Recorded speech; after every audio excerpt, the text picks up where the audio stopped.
So vitamins, minerals, antioxidants, phytonutrients, and also, I would say more important than beta carotene and vitamin A are the macular carotenoids. So if people just realize, oh, I need to get enough macular carotenoids in my diet, like lutein and zeaxanthin, those are the two macular carotenoids that are readily found in a lot of foods, you can reduce your risk of eye disease and vision loss by over 40%.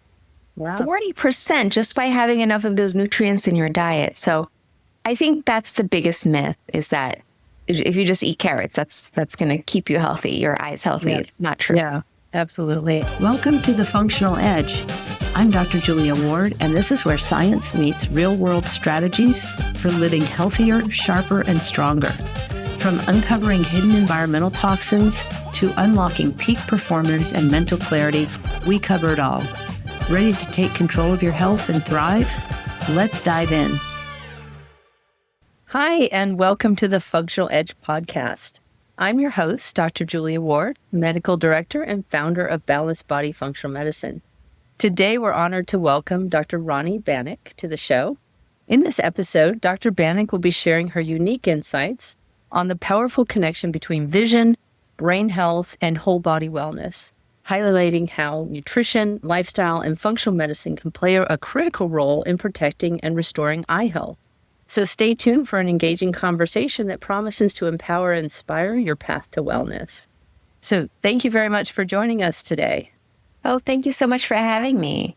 So your journey into functional medicine is unique, starting from a traditional surgical specialty into integrative care. What personally led you to embrace functional medicine and look beyond standard ophthalmology?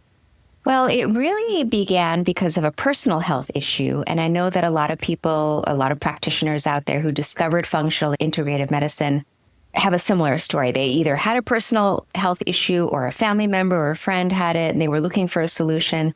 So for me, it was chronic migraine. And it got so bad that, I had migraines since I was in my early 20s, but they were pretty episodic, once a year, every 2 years, not too bad. But then in my 40s, my early 40s, there were a lot of things going on, work-wise, life, at home. There was a lot of stress, and I developed this chronic migraine. So if anyone's ever had a migraine, it's not a regular headache. It's so debilitating. You feel like there's something stabbing you in the head. You can't look at lights. You're light sensitive, sound sensitive. You just want to crawl under the covers and never come out. That's how I felt every single day. And I tried basically all the traditional medical approaches. I live in New York City, so I'd been to see some of the most well-known headache specialists in New York. And they would just write me prescription after prescription, just one after another, and nothing worked. It gave me side effects, I just couldn't take it. So I finally, after 4 years of having chronic daily migraine, I said, there has to be a better solution. And I started doing some research on my own, which I should have done before, but I didn't. But anyway, I got around to doing the research and I realized that magnesium has been studied, riboflavin has been studied. So many supplements have been studied for migraine. And I was starting to think, well, how come none of my doctors ever recommended anything like that to me? And I was talking to a colleague who just actually gotten certified in functional medicine. And I was telling him about my health issues. And he said, well, why don't you try an elimination diet? And I just looked at him and I said, what's that? What's an elimination diet? And he said, okay, let's start from the beginning. He explained to me what it was. And then he explained to me what functional medicine was. And he said, look, I think you should go to this course, Institute for Functional Medicine's course on mitochondrial health. And, figure out what's going on with your mitochondria in your brain, try to fix that, and maybe your migraines will get better. So I ended up going to IFM's week-long course. It wasn't the mitochondrial one, but it was the general one. And I was my whole world was turned upside down in a good way. Yeah. But I was just like, wow, my mind was blown. I was never taught any of this in medical school or even after medical school. And why is this missing in my education? So I started implementing some of the things I learned. Slowly, I started to get better. It wasn't overnight, but completely overhauling my diet, starting a supplement regimen, working on sleep and stress, and decreasing my caffeine and improving hydration, the basic things that none of my doctors had ever talked to me about. And once I did that, I finally started to get better. And then I thought, well, what if I try some of these things on my patients? because, ironically, I had migraine, but I actually take care of a lot of patients with migraine too as a neuro-ophthalmologist. So I started to suggest that some of them do the same regimen that I was doing. And lo and behold, they were getting better. And I said, wow, there really is, it's so powerful, so impactful. I ended up getting certified. And now that's what I do. I really bring together the best of both worlds, the traditional medical and surgical approaches to eye care with the integrative and functional medicine approach. So that's how I got to doing what I'm doing. That's awesome. That's awesome. And I love that it really improved how your patients have been feeling as well. Yeah. And I'll tell you this one story. I had this one patient who came to see me. She was in her 70s. And she'd had chronic migraine for like 50 years since she was in her 20s. And the last 20 years or so, she didn't even go out of the house. It was so bad. She was basically bedridden and didn't have any social life to speak of. Her husband basically had to take care of her. And I asked her, like, why did you come to see me? You've been to see so many headache specialists, so many migraine doctors. Why me? And she said, oh, because you helped my niece. And she said I should come see you. So I said, okay. And I gave her my regimen. I said, look, I don't know if this is going to work for you. You have chronic migraine for so many decades, but give it a try. And she came back about 2 or 3 months later, and she was like a completely different person. She wasn't wearing her dark glasses. She was smiling. And she said, Dr. Banik, you turned my life around. You changed my life. Wow. And, she was just so ecstatic that she could have normalcy again. Like she could be social with her friends. And the one thing her husband didn't like was now that she was able to get out of the house, she started shopping. And he said, shopping too much. And she's, charging too much on her credit card. But other than that, she was extremely just thrilled. So wow. I was like, this is the way I need to practice. Yeah. And since then, for all my patients, not just my migraine patients now, I use a lot of functional medicine approaches for all my eye patients as well, whether it be dry eye or macular degeneration or autoimmune conditions. That's awesome.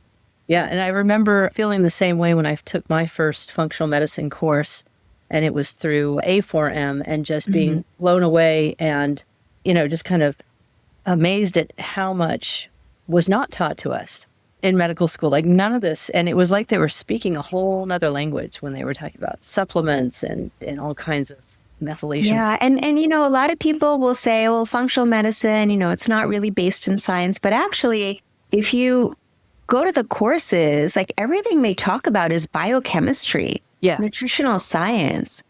You can't get away from that. It's based in mechanisms of disease in the body and balance within systems. And so hopefully it gains more traction over the years. Absolutely. Absolutely. Well, what are some of the most common myths about eye health and nutrition that you encounter in your practice? The most common one is, if I just eat enough carrots, my vision's going to be perfectly 20/20, right? I wish that were true. It's not. Carrots, so I don't want to completely say carrots aren't important. They are, because they provide beta carotene, which is a precursor to vitamin A, and we need vitamin A for our eyes, for our night vision, for prevention of dry eye. So yes, we need beta carotene, we need vitamin A, but carrots are one food out of the probably 40 plus foods that can support our eye health. And it's not just beta carotene, vitamin A that our eyes need. We need a whole spectrum of nutrients. And this is what I talk about in my book, Beyond Carrots, that our eye is so complex. It's a small organ about the size of a golf ball, but it has over 40 different parts to it that all work in concert to give us our vision, and over 200 cell types. So it's not just one nutrient that keeps all of those different parts running and those cells working properly. It's the whole spectrum. So vitamins, minerals, antioxidants, phytonutrients, and also, I would say more important than beta carotene and vitamin A are the macular carotenoids. So people just realize, I need to get enough macular carotenoids in my diet, like lutein and zeaxanthin. Those are the two macular carotenoids that are readily found in a lot of foods. You can reduce your risk of eye disease and vision loss by over 40%. Wow. 40% just by having enough of those nutrients in your diet. So I think that's the biggest myth, is that if you just eat carrots, that's going to keep you healthy, your eyes healthy. It's not true. Yeah, absolutely. And I would highly recommend your book, by the way. I thought that was fabulous. Yeah, a really nice, easy read, and really just lays it all out as far as what you need for diet. So you don't have to take a ton of supplements. Yes. Get this through your diet. Ideally, you want to get it through diet. And then if you can't get it, if you're traveling, you're busy, then fill in the gaps with supplementation. Yeah. How do you integrate gut health, inflammation, and systemic metabolism into your assessment of eye and vision issues? Yeah, that's a loaded question, but I'll try to answer it as best I can. So let's talk about gut health first. We've all heard about, the gut-brain connection, the gut-heart connection, the gut-skin and immune connections, but there is a gut-eye axis. And the gut has so many different roles with the microbiome, producing neurotransmitters, producing vitamins. And when there's inflammation going on caused by gut dysbiosis, certain types of inflammation can be triggered in the eye. So we've known this for many, many years before, functional medicine even was really established. There are certain microorganisms, particularly gram-negative bacteria like Yersinia and Salmonella strains and Shigella. When people have gastrointestinal infections with these bacteria, they will have inflammation in the eye. It's a type of inflammation called uveitis. And so we've known that for a very long time, like gut infections can cause eye issues. But now we're learning that beyond specifically those organisms, those pathogenic organisms that cause disease, even other types of just milder dysbiosis can sometimes increase the risk for macular degeneration or dry eye or even oral microbiome issues with glaucoma. So we're learning more about the microbiome. And I think probably, we're just at the cusp of this research.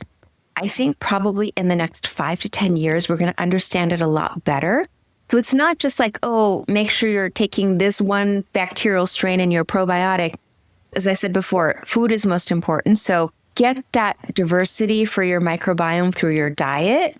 Make sure you're having live probiotics in your diet, like fermented foods, whether it's yogurt or kefir or sauerkraut or miso or fermented soy. Have fermented foods. Even fermented vegetables are great. And then that will support your healthy gut microbiome, and make sure you're getting prebiotics as well. So prebiotics are those foods that the gut bacteria thrive off of. So you make sure you're getting that plus fiber, keep your gut healthy, and then that will help to keep your eye healthy. So that's the gut part of the picture. Yeah. In terms of metabolic health, a lot of people have said, the eye is a window to our soul. The truth is the eye is a window to our health, and we can pick up so many metabolic diseases just from an eye exam. So we can see it happening. We can see the damage that high blood pressure causes to our retina, to our optic nerve. We can see the damage that diabetes causes. Diabetes wreaks havoc, by the way, in the eye. High cholesterol, cardiovascular disease, let's say plaques going from the neck up into the eye and causing strokes and blindness, or heart issues like arrhythmias causing similar issues. So we can pick up a lot of cardiovascular issues based on what we see, but also, that cardiovascular disease is causing a vision compromise. So it's very tightly linked. The eye is, again, so delicate. It's got lots of blood vessels. So anything that damages the blood vessels to the eye, like, again, high blood pressure, diabetes, high cholesterol, will ultimately damage your vision. So they go together, the two, really. Yeah. Can you explain the connection between brain health and vision, and why neuro-ophthalmology is so important for understanding chronic visual or neurological symptoms? Absolutely. So a lot of people, this is a fun fact. So two parts to this fun fact. The first part is the eye is a direct extension of the brain. So in embryologic development, the eye actually comes out. It's the optic cup. It comes out of the brain tissue. So that's one thing. So they're connected, first of all. The second thing is, in the brain, over 50% of our brain's pathways, our circuitry, is dedicated to our visual system in some way. So whether it's recognizing faces, whether it's seeing movement or color or being able to read, or our balance system, which relies on our vision, whether it's our peripheral vision or reading, reading a book, writing, so much is tied to the visual system. So it's a bidirectional pathway. The eye sends signals through the optic nerve to the brain for processing, but then the brain processes that and allows us to see. And then there are other signals that go back from the brain to the eye. So they are one and the same. The eye is part of the central nervous system. Yeah, that makes sense. Yeah, So, and we actually pick up a lot of neurologic conditions based off of an eye exam. Like as a neuro-ophthalmologist, sadly, I've diagnosed countless patients with brain tumors based off of vision symptoms or visual, findings on the eye exam, multiple sclerosis based off of an eye exam, strokes are very common to cause vision loss and vision problems. So that's when, it's important to see a neuro-ophthalmologist if you're having visual symptoms that may be related to a neurologic issue. And there's really some exciting research looking at the eye as a biomarker for neurodegenerative diseases like Alzheimer's or Parkinson's. So we can actually see, there are certain devices or specialized cameras, et cetera, technology that can pick up amyloid in the retina. And amyloid is the protein that gets deposited in neurodegenerative disease. And so it's not yet commercially available, but my guess is probably in the next 5 to 10 years, we will be able to do that, is take a scan of someone's eye and predict who's going to go on to develop dementia. That way we can start to intervene. As a functional medicine provider, you as well as, I'm sure you know very well, the sooner you start intervening with some of these neurodegenerative conditions, the better, right? The better the outcome. Yeah. So for someone looking to prevent age-related vision changes, what foundational diet, lifestyle, and supplement strategies do you recommend? Number one is to eat a lot of different colorful fruits and veggies. And this is what I talk about in my book. And when I tell my patients, like, you need to eat more, and I ask them, and they say, oh yeah, I have I have enough. I have a salad with dinner. And I said, well, how big is that salad? And usually they'll say, oh, it's about, this big, this much.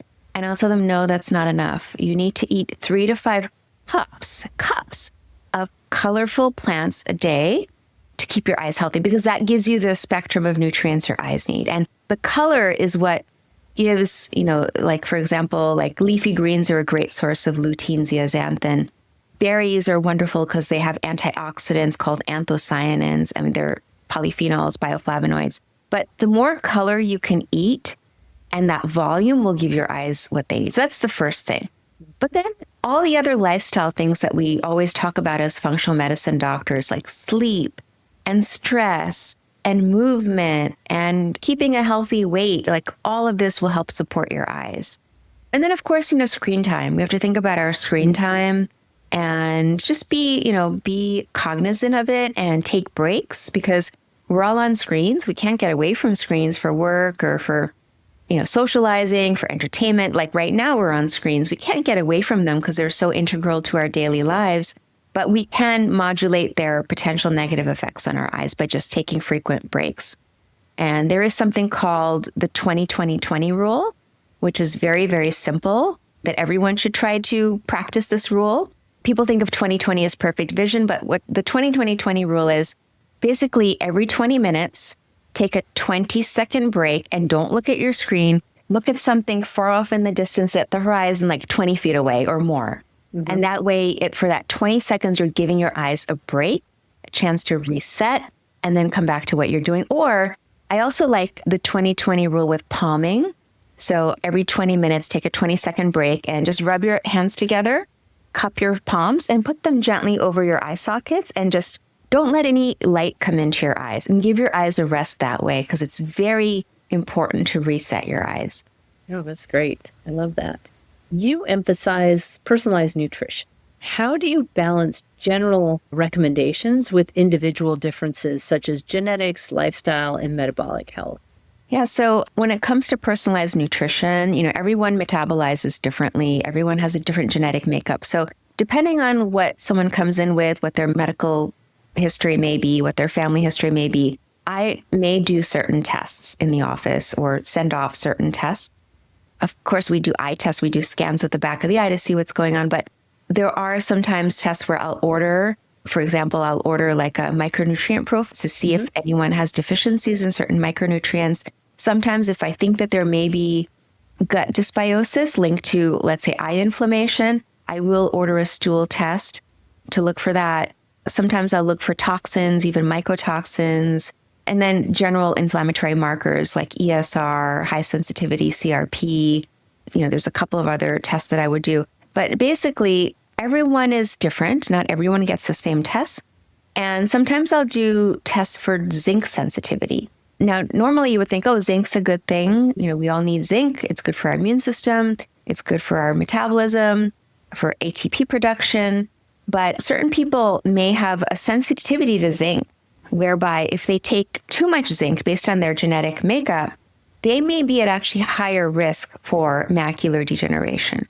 So in those patients in whom maybe they're at high risk, maybe they have a family history, maybe they have early macular degeneration, I'll do that genetic test because that will guide what type of supplement I recommend for them and also how much dietary zinc I recommend for them.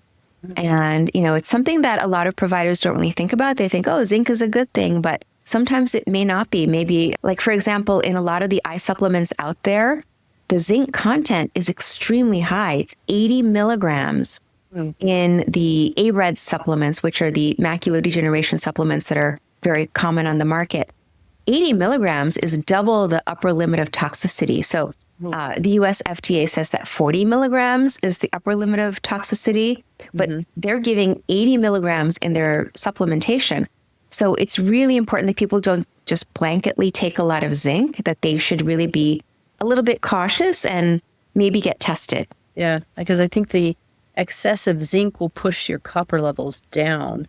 Yes, that's very true. Yeah. And actually, a lot of the macular degeneration supplements that have that 40 to 80 milligrams of zinc, they will put copper in there also to make sure that people don't become copper deficient. Yeah. Interesting. So what role does stress, sleep, and circadian rhythm play in conditions like dry eye, migraines, and degenerative eye diseases? I can tell you that pretty much almost every single patient that comes in with a flare-up of an eye condition, whether that be an inflammatory condition like uveitis or optic neuritis, or whether that be dry eye that's really gotten inflamed, or even allergies, styes, if someone's had a worsening of their glaucoma, I ask them about their stress level. And almost always, I'll say, what's changed? What's going on in your life? And they'll say, Dr. Banik, I'm stressed. I'm incredibly stressed.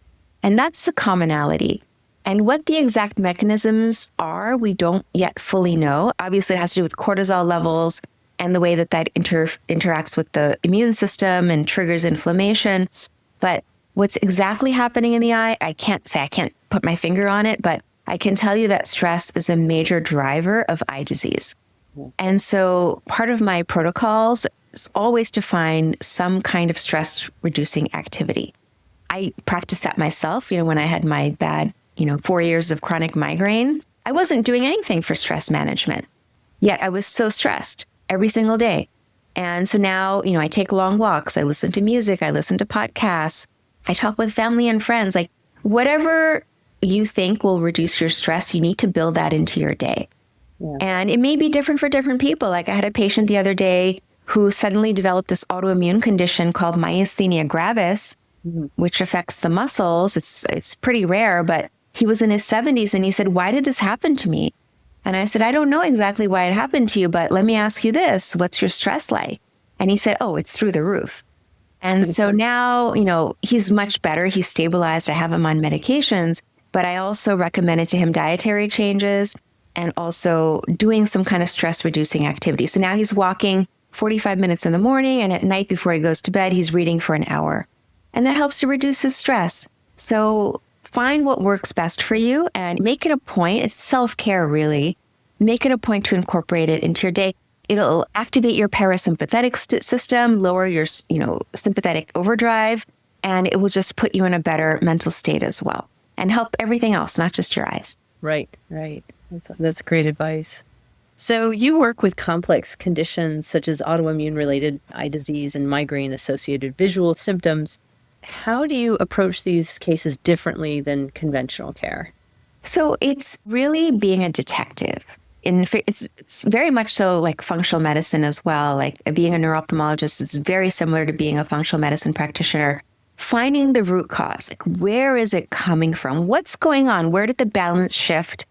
Where's the inflammation coming from, particularly with autoimmune conditions? Is it the diet?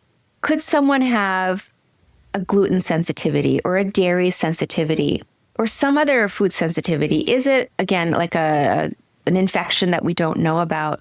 So being a detective, collecting all the data first. I spend a lot of time with my patients in their intake, Usually most intakes take me at least an hour, sometimes longer, because we go through the entire history and we go through what happened in childhood, what's going on at home, like what is your home environment like, what toxins may you be exposed to, where are your stressors coming from, what's your diet like, how much do you drink, like what's your hydration like. So that takes a long time to get all those pieces of information.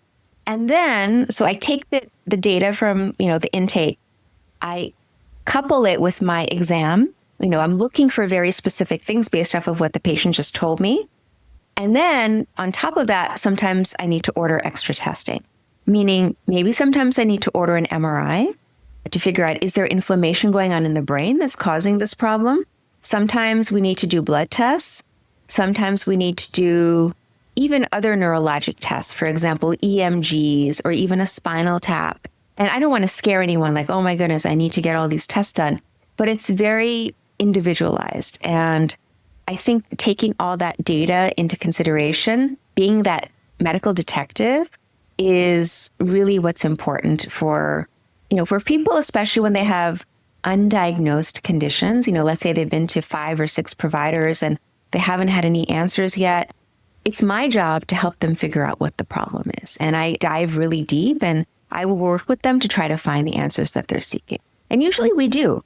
Yeah. Like that, the patient I just told you about with myasthenia, he'd been to see 3 providers before me. And, they did MRIs, they did this, they did that. But just hearing his story, I immediately knew what it was. And this is even before I even examined him. I said, this has got to be myasthenia. Like, he was better in the morning, worse at night. That's a huge red flag for myasthenia. He had not only double vision, he had droopy eyelids, he had some weakness. Like, putting all of those pieces of the puzzle together will give us the answer. Yeah. That's great. What exciting developments in ocular nutrition or integrative eye care are you most optimistic about right now? There are a couple of things. So one thing that is really fascinating is photobiomodulation, which, a lot of people know it as red light therapy or infrared light therapy. Mm-hmm. But now it is FDA approved for macular degeneration. And this is just the beginning. So there are studies that show, number one, it's safe for the eyes. Like, even if you're looking into the light, it's safe. Number 2, specific wavelengths can support different types of cells in the retina and the optic nerve. And not only does it have benefits for macular degeneration, but my guess is that it's also going to show to have benefits for glaucoma and other types of optic nerve conditions. And I think it's going to become like probably again, looking forward 5-10 years down the road, it's going to be like in every eye doctor's office or even in every home. Like, we're all going to have our little unit I have a unit that I use, red light, infrared light. And then there also are some other wavelengths that are important, wavelengths in the 500 nanometer range, which are more like yellow wavelengths, yellow amber. And so that's also going to be helpful. So some combination device that delivers all that to the eyes, very exciting. And it's not, by the way, if anyone's going to do this, please check with your eye doctor and make sure you're using the right wavelengths. And it's only 3 minutes, 3 times a week. So it's not every day. 3 minutes, 3 times a week is all you need. And you have to do it with your eyes closed. That's the other thing. Okay. When you're doing it at home, you do it with the eyes closed. If you're doing it supervised, like in a doctor's office, they will guide you through it because some parts are with the eyes open and some parts are with the eyes closed. But if you're doing it at home, be safe. Do it through closed eyelids. Right. So if you have a red light device at home, don't just go stare at it. Yeah, don't just go, Yeah. I'll add a little bit more to it then. At least 12 to 14 inches away from your face and your eyes closed. Okay. Good advice. Yeah.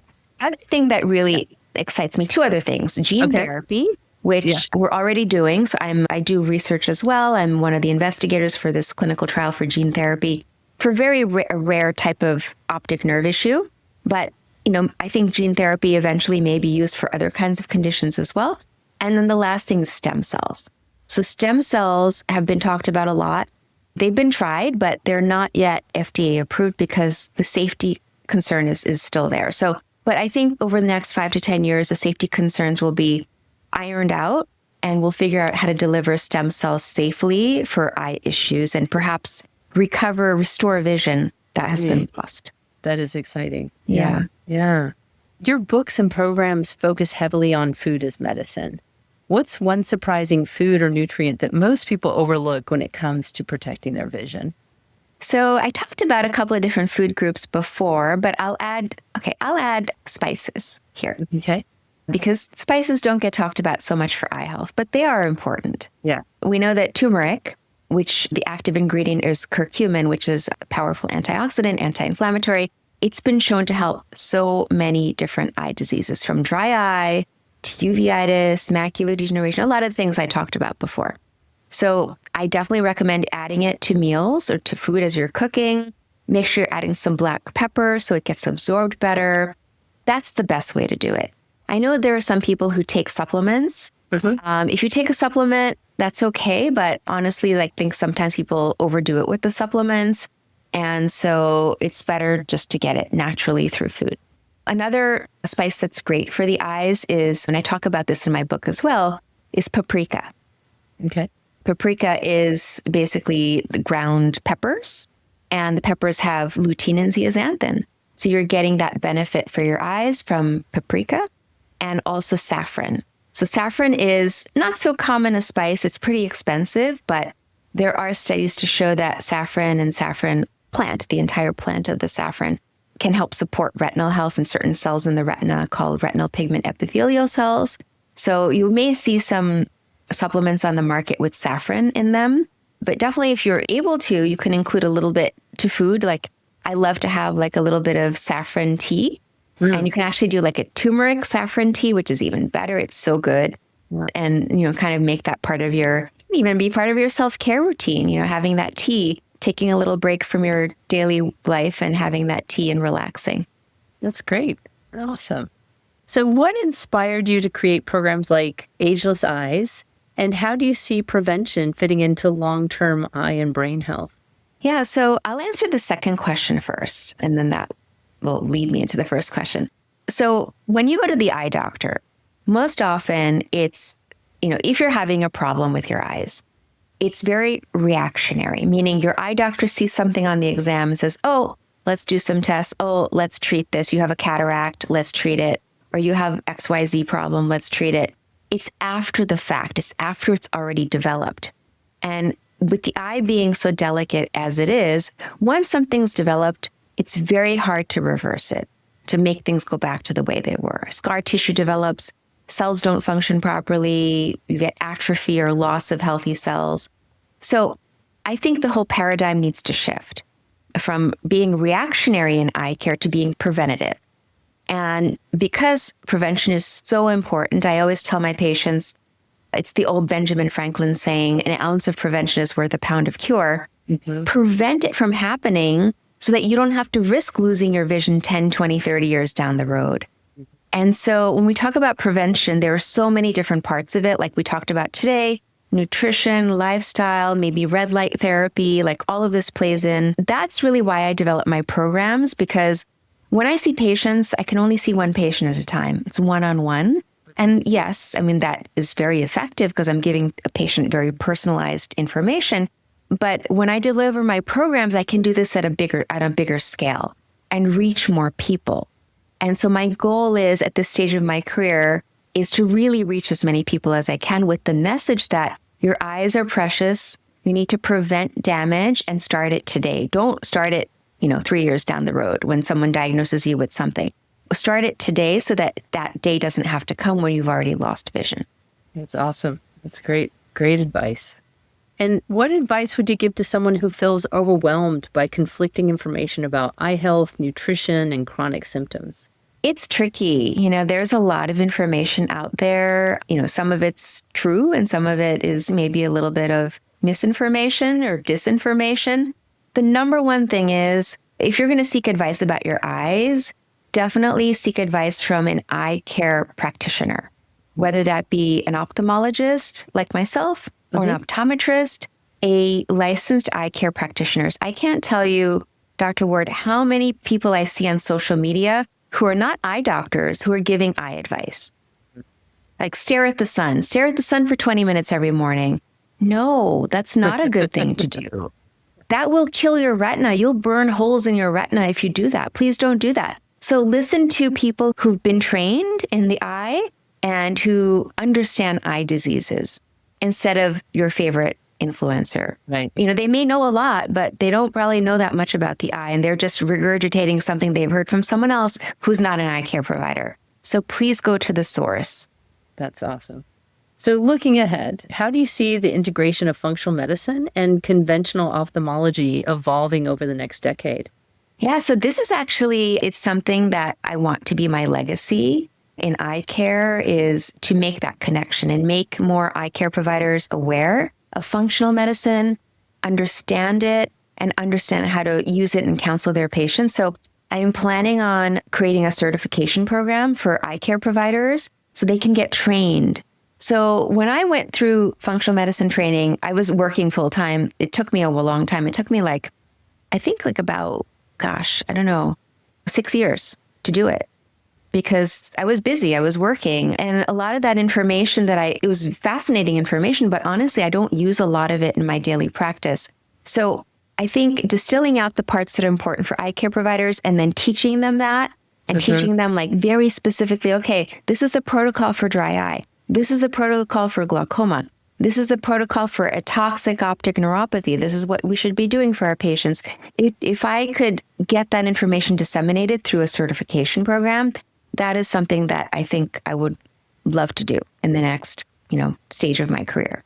Right. And then for people who want to get in touch with you, and we'll put your information in the show notes as well. But if you want to just give a shout out to your website and... Sure.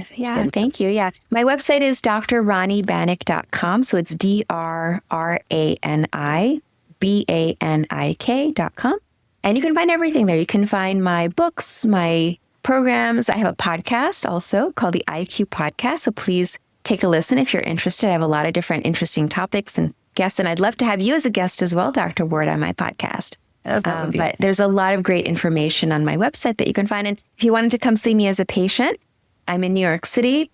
A lot of people travel to come see me. They live elsewhere, either a different state or out of the country, and they travel. They spend a couple of days in New York, enjoy New York City, and get their eye exam done and their protocols taken care of. And then I do telehealth as well in certain states that I'm licensed in. That's great. Awesome. Well, thank you so much for joining me on The Functional Edge. I hope today's episode gave you fresh insights and practical tools to level up your life. If you found value in what you heard, don't forget to hit the subscribe button and share the podcast with someone who needs it, and leave a review. It's the best way to support our mission of bringing powerful health solutions to more people. For more resources, updates, and behind-the-scenes content, visit drjuliaward.com. And until next time, stay strong, stay healthy, and keep living on the functional edge. Thank you for joining me on The Functional Edge. I hope today's episode gave you fresh insights and practical tools to level up your life. If you found value in what you heard, don't forget to hit subscribe, share the podcast with someone who needs it, and leave a review. It's the best way to support our mission of bringing powerful health solutions to more people.